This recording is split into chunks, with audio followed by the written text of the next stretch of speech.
আমার স্বামী বিদেশ যাওয়ার জন্য কিছু টাকা ধার জন্য আমার ছোট দেবরের বাসায় গেলাম। আমার স্বামী আমাকে রেখে বাসায় ফিরে গেল। রাতে খাওয়া দাওয়া সেরে আমার দেবরকে টাকার কথা বললাম। আমার দেবর বলল, টাকা দিতে পারি, তবে একটা শর্ত আছে। বন্ধুরা, আমার স্বামী বিদেশ যাবার চেষ্টা করছে। ইদানিং মিস্ত্রি কাজ করে সংসারের ভরণ পোষণ চলে না। প্রতি মাসে কিছু পরিমাণ টাকা খরচ হয়ে যায়। বিগত 3 বছর প্রায় 40,000 টাকা খরচ হয়ে গেছে। দিন দিন টাকার পরিমাণ বেড়েই চলেছে। চোখে মুখে সর্ষে ফুল দেখতে পেলাম। গ্রামের একজন প্রবাসী ভিসা দেওয়ার অফার দেয়। আমার স্বামী বিদেশ যাওয়ার ইচ্ছে জাগল। ভিসা বাবদ 3,20,000 টাকা মতো লাগবে, কিন্তু হাতে টাকাগুলি বলতে মোটেও নেই। উপায় তো না দেখে আমার ভাসুর অমিতের মাধ্যমে ব্যাংক হতে বিভিন্ন মানুষের নামে 50,000 টাকা ম্যানেজ করা হলো। বাকি টাকার কোনো ব্যবস্থা কিভাবে করি, পথ পাচ্ছিলাম না। একদিন আমরা বসে আলোচনা করলাম যে শহরে আমার স্বামীর 2 জন মামা ভাই থাকে। তাদের বাসায় গেলে কোনো সাহায্য পাওয়া যায় কিনা দেখা যেতে পারে। যেই ভাবা সেই কাজ। আমরা দিনক্ষণ ঠিক করে প্রথমে আমার দেবরের বাসায় গিয়ে উঠলাম। দেবর অবিবাহিত, সরকারি ভালো চাকরি করে, ভালো মাইনে পায়, তাছাড়া ভালো আউট ইনকাম তার। সেজন্য কোনো অভাব নেই বললে চলে। সামনে বিয়ে করার প্ল্যান আছে বিধায় বিরাট আকারের একটি বাসা নিয়ে থাকে। আমরা বিকেলে দেবরের বাসায় গিয়ে পৌঁছালাম। আমাদেরকে দেখে সে আশ্চর্য হয়ে গেল। সে বলল, আপনারা কোথায় হতে এলেন? কিভাবে এলেন? কি উদ্দেশ্যে এলেন? একসাথে অনেক প্রশ্ন করে আমাদেরকে বাসায় অভ্যর্থনা জানাল। আমরা বাসায় ঢুকলাম, হাত মুখ ধুয়ে ফ্রেশ হলাম। দেবর বাড়ির সবার কথা জানতে চাইল। তাদের ও আমাদের বাড়ির সবার কথা তাকে জানালাম। আমরা যাওয়ার কিছুক্ষণের মধ্যে কাজের বুয়ার সাথে আমাদের সকলের জন্য রাতের খাবার তৈরির তাকে আদেশ দিয়ে দিল। আমাদের উদ্দেশ্যের কথা এখনই বললাম না, রাতে খাওয়া দাওয়া সেরে বলবো, প্ল্যান আছে। সন্দেশের সামান্য পরে আমার স্বামী বলল, আমি একটু আমার আরেক ভাইয়ের বাসা থেকে ঘুরে আসি, তারপর রাতে একসাথে খাওয়া দাওয়া করে কথা বলবো। দেবর বলল, রাতে ঠিক চলে আসবেন তো ভাইজা? আমার স্বামী বলল, হ্যাঁ।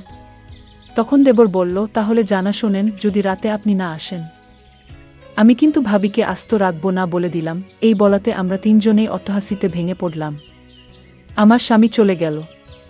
আমি আমার শিশু বাচ্চাকে খাওয়ালাম এবং তাকে ঘুম পাড়িয়ে দিলাম।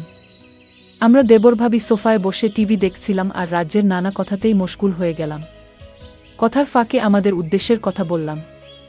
তোমার ভাই বিদেশ যেতে চায়, কিন্তু টাকার খুব অভাব। মোটামুটি টাকা জোগাড় করেছি, আরও 1 লাখ টাকা দরকার।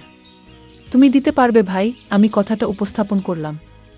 দেবর বলল, এত টাকা আমি একসাথে এখনো দেখিনি বলে দুষ্টুমির ছলে সোফায় কাত হয়ে পড়ে গেল। অভিনয় করার দরকার নাই বলে আমি তাকে টেনে তুললাম। এরপর আমরা রাতের খাবার খেয়ে নিলাম। আমার স্বামী সেদিন রাতে বাসায় আসলো না।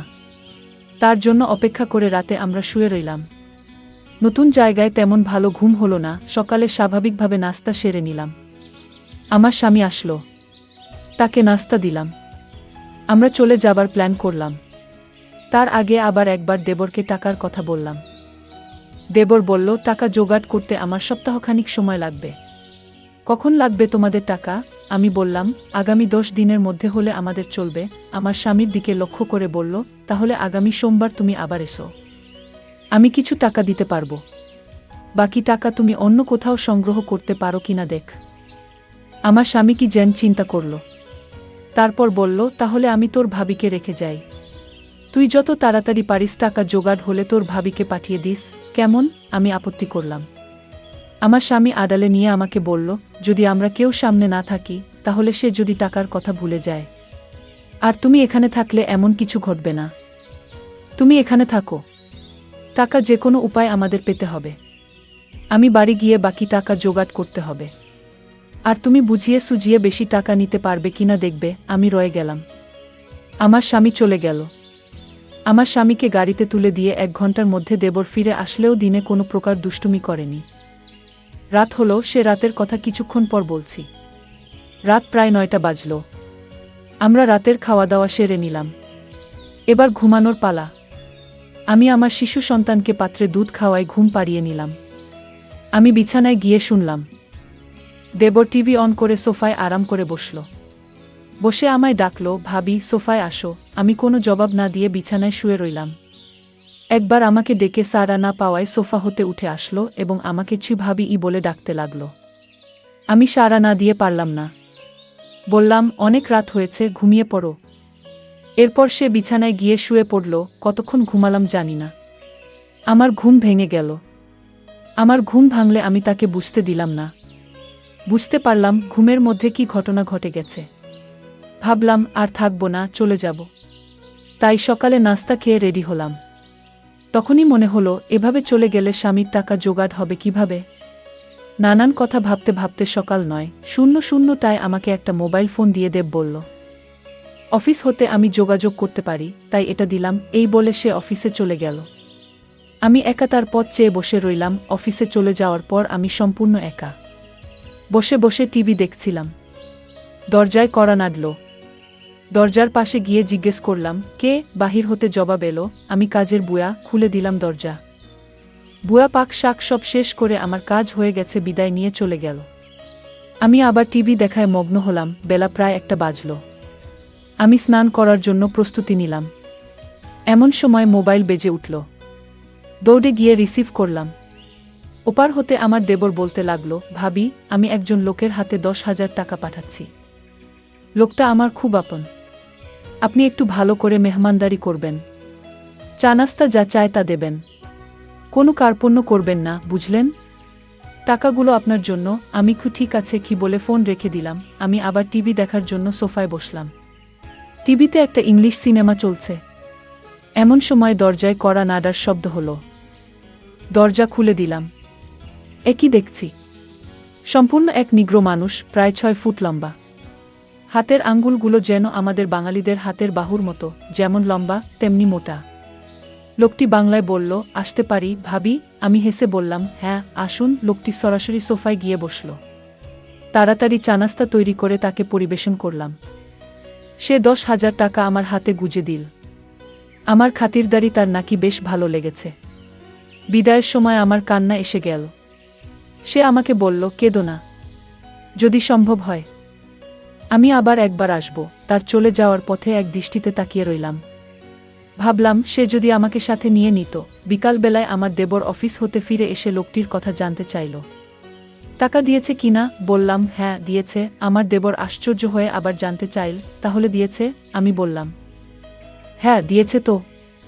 এতে আশ্চর্য হওয়ার কি আছে? আমার দেবর হেসে উঠে বলল, এমনি এমনি দেওয়ার কথা ছিল না।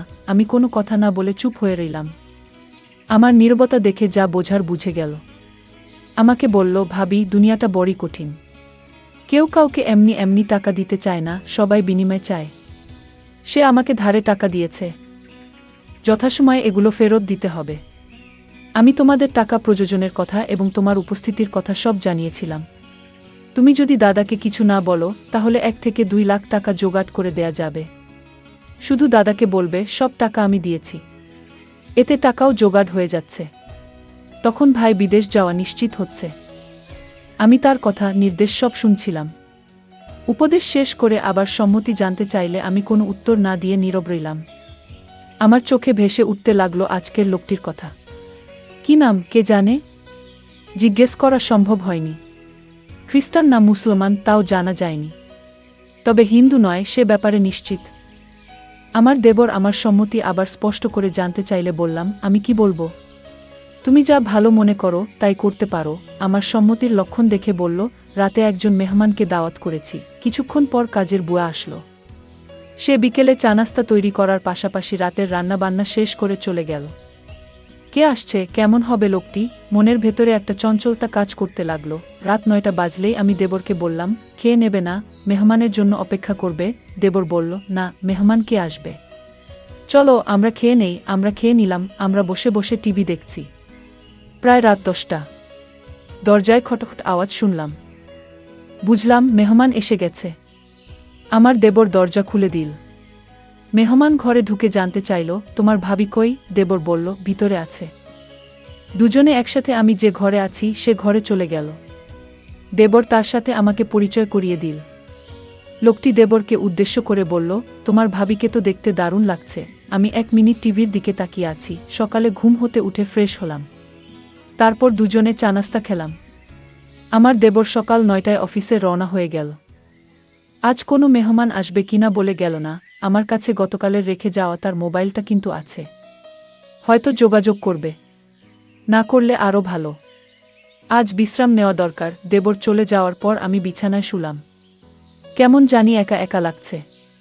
ভুয়া আসলো। দরজায় নক করার সাথে সাথে আমি গিয়ে খুলে দিলাম। ভুয়া তার কাজ ঘণ্টা দেড়েকের মধ্যে শেষ করে চলে গেল। আমি আবার একা হয়ে গেলাম। ঘরের দরজাটা মেরে দিয়ে বিছানায় শুয়ে পড়লাম। আজকের দিনের সব ঘটনা ভাবতে ভাবতে হঠাৎ মনে হলো দরজা খুলে কেউ যেন প্রবেশ করছে। ভাবলাম আমার দেবর হয়তো আজ তাড়াতাড়ি ফিরে এসেছে। বিছানা থেকে উঠলাম না। দেবরের সাথে দুষ্টুমি করার জন্য ঘুমের ভান ধরে শুয়ে রইলাম। দেবর ঘরে ঢুকে দরজা বন্ধ করে দিল। আস্তে আস্তে এক পা দুপা করে আমার ঘরে প্রবেশ করল। আমি আজ প্রতিজ্ঞা করলাম আমি চোখ খুলব না। দেবরটা আমার ঘরে ঢুকে কোনো কথা বলল না। অনেকক্ষণ দাঁড়িয়ে থেকে যাতে করে আমি জেগে না উঠি। আমার কাছাকাছি বসল। চোখ খুলে আমি হতভম্ব হয়ে গেলাম। এই সম্পূর্ণ এক অপরিচিত লোক। আগে কখনো তাকে দেখিনি। আমি জিজ্ঞেস করলাম আপনি কে? বলল আমাকে কেউ পাঠায়নি। আমি পাশের বাসায় থাকি এবং এই ঘরগুলোর মালিক। বাসা থেকে বের হওয়ার সময় দেখলাম তোমার দরজাটা লাগাওনি। আমি ঢুকলাম, ভাবলাম একটু গল্প করে যাই। সে বলল আমি তোমাদের সমস্যার কথা শুনেছিলাম। কি সমস্যা বলতো? জবাবে বললাম আমার স্বামী বিদেশ যাওয়ার জন্য টাকা ধার চাইতে এসেছিল। টাকা জোগাড় হয়েছে। সে বলল তোমার কি সে আপন দেবর? বললাম না, আমার স্বামীর গ্রাম্য বাল্যবন্ধু এবং দূরসম্পর্কের চাচাতো ভাই। লোকটি হেসে উঠল, তাই চিন্তা করো না, আমি তোমাকে সাহায্য করব। আমি এখানে একা থাকি, কেউ নেই। যতদিন থাকো আমি তোমাকে সাহায্য করব। আমি এখনই টাকা দিচ্ছি। এই বলে বাসায় গিয়ে টাকা নিয়ে ফিরে এলো। টাকা দিয়ে বলল কাউকে বলবে না। মেঘ না চাইতে জল পেলাম।